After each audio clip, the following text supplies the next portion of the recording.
to all of you. मैं doctor Imran Mehar MD scholar NIUM NCR Delhi.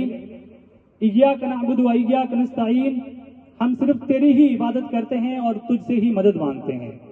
दोस्तों, आज का ये जो छोटा सा प्रोग्राम है medical and educational society Sindhi Nagar के द्वारा जो रखा गया है, इसका वाहिद मकसद है कि हम सिंधी नगर के तालीमी निज़ाम के अंदर कैसे बेदारी ला सकें, और एक इसका ये पर्पज है कि हम सिंधी नगर के अभिभावकों को बताएं कि कौन कौन सी कमियां हैं जिसकी वजह से इन बच्चों के अभी सकारात्मक रिजल्ट हैं वो नहीं आ रहे हैं। अल्हम्दुलिल्लाह कुछ लोगों के बहुत अच्छे परसेंटेज हैं, लेकिन अगर मेजोरिटी देखा जाए तो अभी रिजल्ट के ऊपर मतलब थोड़ी उसके ऊपर अब आपको काम करना होगा।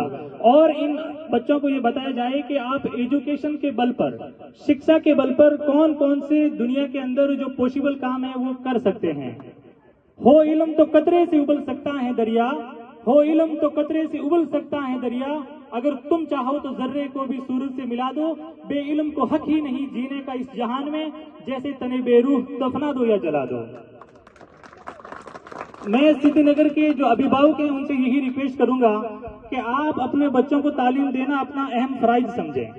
आप अपने अंदर, अपने दिलों के अंदर एक शौक पैदा करें कि मैं अपनी बच्ची को दुनिया की अच्छे से अच्छी तालीम से नवाजूं।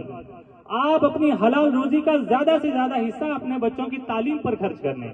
दोस्तों, अगर इन्वेस्ट ही करना है तो अपने बच्चों की शिक्षा के ऊपर, अपने बच्चों की तालीम के ऊपर खर्च करिए। हमारे मारवाड़ी का एक दोहा है कि पूत सपूत तो काहे धन संचन और कुपूत कपूत तो काहे धन संचन। अगर आपका पूत सपूत है तो आपको धन इकट्ठा करने की आवश्यकता नहीं है, और अगर आपका पूत कपूत है तो भी आपको धन इकट्ठा करने की आवश्यकता नहीं है, क्योंकि वो तो उसको वैसे ही बर्बाद कर देगा। वो आपके जाने के बाद सारा का सारा बर्बाद हो जाएगा। तो इसलिए अपने बच्चों की वित्तीय जरूरतों को पूरा करिए, इनकी तालीम के ऊपर खर्च करिए और इनको पढ़ाइए, क्योंकि यही सिंधी नगर का फ्यूचर है, यही बच्चे। और मैं इन बच्चों को कह देता हूं कि दोस्तों, अल्लाह ने हम सबको एक जो टाइम है वो मुकर्रर किया, एक वक्त के लिए इस दुनिया के अंदर है। अगर आप चाहें तो इस वक्त को पूरा का पूरा चौराहों पे बैठ के गुजार सकते हैं, या आप चाहें तो उस वक्त में से कुछ वक्त को निकाल कर अपनी किताबों को दें, ताकि आने वाले फ्यूचर को, आने वाले मुस्तकबिल को आप सुधार सकें। और अल्लाह ने हर एक उम्र है उसको डिवाइड करके रखा है, और हर उम्र के अंदर, हर पड़ाव के अंदर आपको अलग अलग जिम्मेदारियां निभाई जाएगी। इसीलिए पढ़ने की भी एक उम्र है, और जो अभी आपकी उम्र है यही उम्र है अपने लिए, अपनों के लिए और अपनी सोसाइटी के लिए कुछ करने की।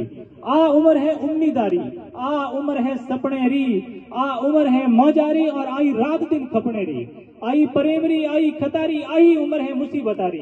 आही आग है आही पानी, आही आग है आही पानी, इनमें लिखी जावे कहानी, और जो भटक गयो तो उपहास लिखेला, और मार्ग चालियो तो इतिहास लिखेला, मार्ग चालियो तो इतिहास लिखेला।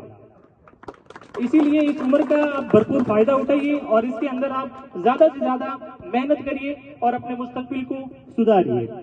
दोस्तों, नेक इरादों के साथ और कंटिन्यूटी और एक डिसिप्लिन के दायरे